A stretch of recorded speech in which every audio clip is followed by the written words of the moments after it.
Hi friends, welcome to Shyam reporting channel.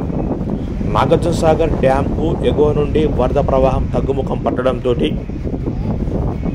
బుధవారం Nagarjunasagar dam గేట్లు మూసివేశారు. నాగార్జునసాగర్ జలాశయంకు ఎగువ నుండి 1,83,447 క్యూసెక్ల నీరు వస్తుంది. దీంతో నాగార్జునసాగర్ జలాశయం నీటి మట్టం 586.40 అడుగులకు చేరింది. పూర్తి నీటి మట్టం 590 అడుగులు.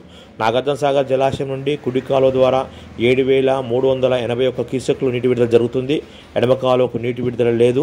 ప్రధాన జలవిద్యుత్ కేంద్రం ద్వారా 29,638 క్యూసెక్ల నీటి విడుదల జరుగుతుంది. ఎస్ఎల్బిసి ద్వారా 1,800 క్యూసెక్లు నీటి విడుదల జరుగుతుంది.